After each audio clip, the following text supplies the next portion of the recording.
Hey everyone, it's Evan Canto. Welcome back to my channel. I have another book review for you today. A couple days ago I finished The Love Hypothesis by Hazelwood.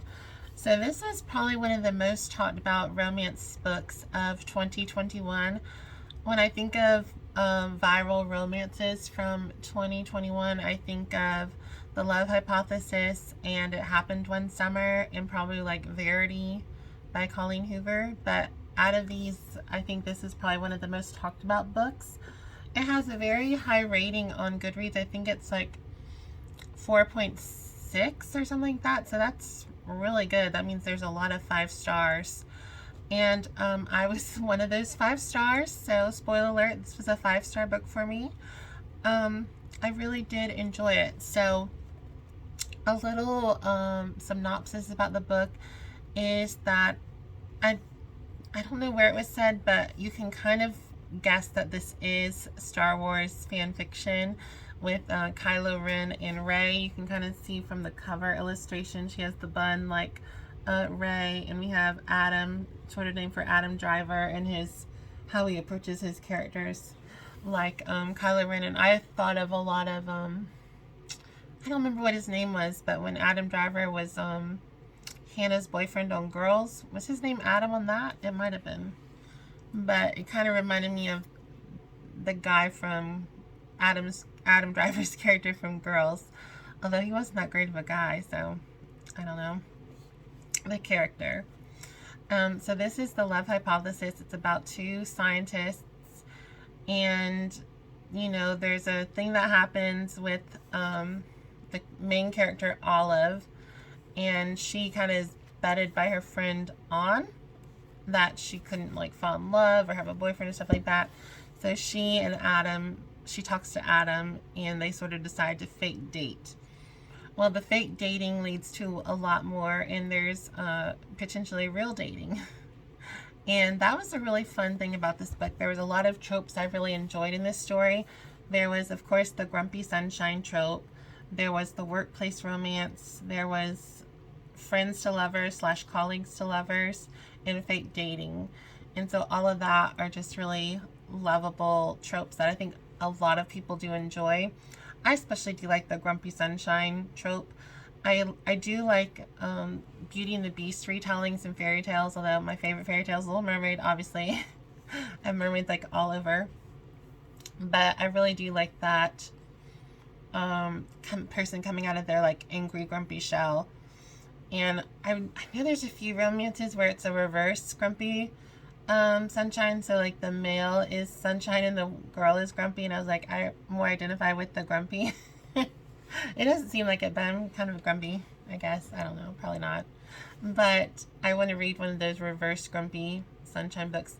I think there's a few that were mentioned in like an historical romance set or a recommendation video, but those seem fun. But yes, this book had lots of heart, lots of humor. When I described Olive, I said she was silly, and she wasn't clumsy in like a physical sense, like she wasn't tripping and stuff like that, but she was very kind of clumsy with words and situations, if that makes any kind of sense. So to me, she reminded me of the book version of Mia Thermopolis, where she's just sort of like, she's getting stuff done, but she's also kind of a hot mess express, you know?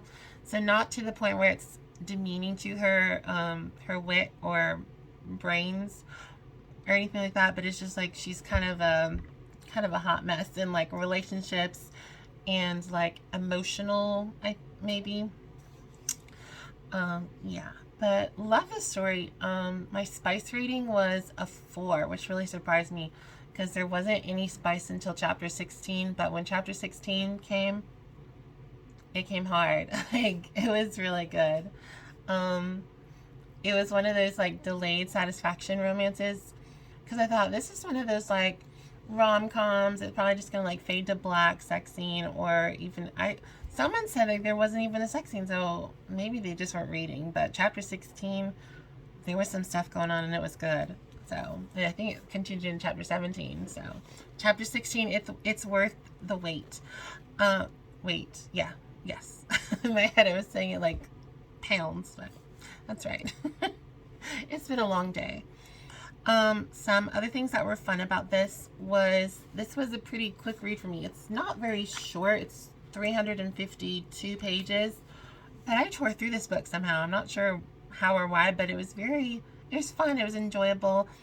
It was a light read. There wasn't anything too heavy, which could be an issue for some. I did find myself more than once reading it, and I'd read like 60 or something pages in a sitting, and I was like, what happened? You know, it's one of those stories where there's plot, but there's not a lot of stuff in the plot that like stands out for you, or at least for me as a reader, where I was like constantly having these moments of reflection or moments of thought or something like that. It is more so some how would you describe it? When you're reading, but it's almost like when you're driving too, and you're like in this daze, like you're present, you're constant, you know, but you're like, how did I get here? Or how did I read these many pages in so many minutes without realizing it? So that was okay. I kind of got worried that I was like missing parts of the story, but I don't think I was. I think it was just one of those books where things are happening, but it's not like this snowball effect of a plot. It's more like a slow burn, which I think can happen with this. I wouldn't describe it as slow burn, because I kind of knew what to expect, you know, but it was more like delayed satisfaction burn. You knew good things were happening, you just had to sort of get through them. But I liked this story a lot, and I actually gifted this to my sister for her birthday, and I'm hoping she likes it too. Sorry if I keep licking my lips. I'm really thirsty all of a sudden. But yes, and I just saw that Allie Hazelwood has a second book coming out in, I think it said August 23rd. It's like, I thought it was called Brain on Fire, but I think that's another book, but it's something with brain. And she has novellas coming out, I guess in the summer. So I think she has one in May, one in June, one in July, 3 novellas. So I'm guessing like under 100 pages. And then her next book, which comes out August 23rd. So I think there's like something new to read from Ms. Hazelwood for the whole summer, which is fun. So I like this story a lot. It's not like a beach read or anything, so you could read this any time of the year. It wasn't seasonal, if that makes sense. I know I have like one book up on my shelf, Shipped by Angie, I think it's Angie Hockman, and I think I missed like my window of opportunity to read it last year, because it's kind of a summary book, and I don't really like to read like summary theme books in the middle of just January. I thought it was December. So yeah, this wasn't a book where you have to like wait to read. It's not like a fall book or a Christmas book or summer book. So you can pick this up anytime, and it's a lot of fun. I was really happy with it, and for a debut novel, bravo, because this is very good. I don't want to give too many things away from the plot. I mean, it's a romance. It has an HEA, so that's always nice. Yay.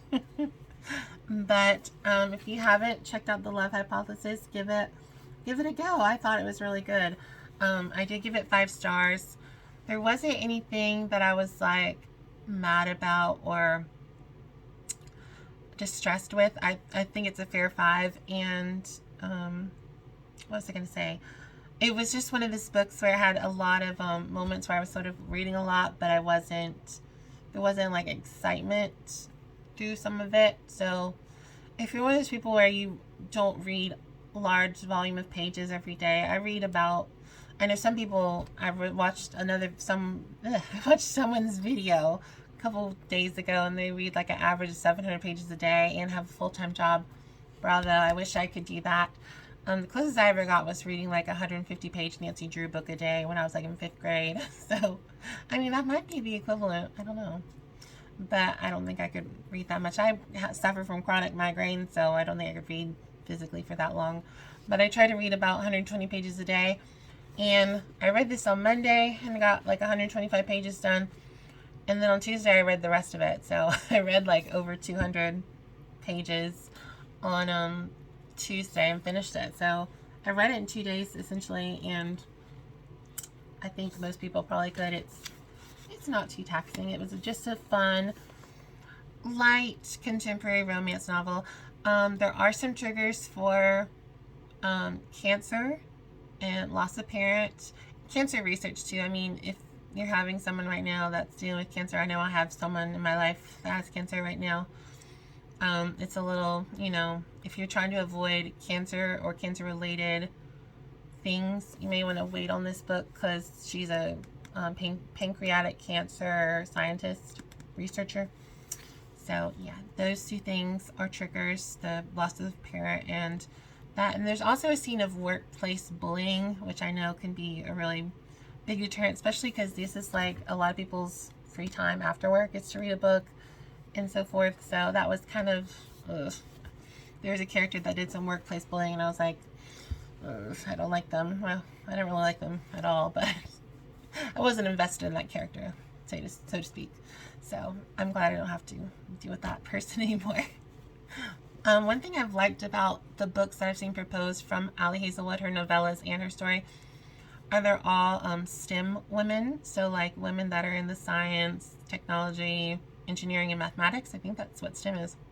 Pretty impressed I knew that. And I think that's kind of cool to have these brainy, sassy women. I think that's a cool notion. I think that's cool that, like, my niece, she's 2, and I'm sure this book will probably be popular in 15 or so years still, so she could read it then if she wanted. She could read it at 12 if she wanted. I don't censor books for people. But I'd probably wait till I was older. But yeah, this was a fun book. If you've thought about checking out The Love Hypothesis, give it a try, because you never know. It could be your next favorite book. Well, everyone, I hope you have a wonderful day. Don't forget to like, subscribe, as well as comment. I'm sort of in a conundrum because I finished this book and not quite sure what I want to read next. I do have one book from my birthday last year that I sort of want to finish before my birthday this year, but I'm not really in the mood for it. It's not a romance. It's what I was supposed to read a couple months ago, but it got pushed back. And it's a dementia-related thriller. And I've seen the movie, and the movie's wonderful with Glenda Jackson. It's called Elizabeth is Missing, and that's the name of the book. And it's very good. It was a good movie, and I haven't read the book, but I want to. It's just, I know what happens, and my grandmother had dementia, so it's kind of, it's one of those subjects I don't like to read because it can be upsetting for me. Like, I read Still Alice and watched the movie and sobbed for like a long time, even after the movie finished. So yeah, I probably want to read a romance. I'm sort of in the mood. Well, obviously, I always read romance. Well, everyone, don't forget to follow me on Instagram at Southern Becanto and TikTok at Southern Becanto. I haven't posted. I have ideas, but I need to figure out when to do it. I just got back home from vacation, as you can see from my unfun background. I have that, but my big head covers it. So yeah, I hope you have a wonderful day, and I'll talk to y'all soon. Bye, everyone.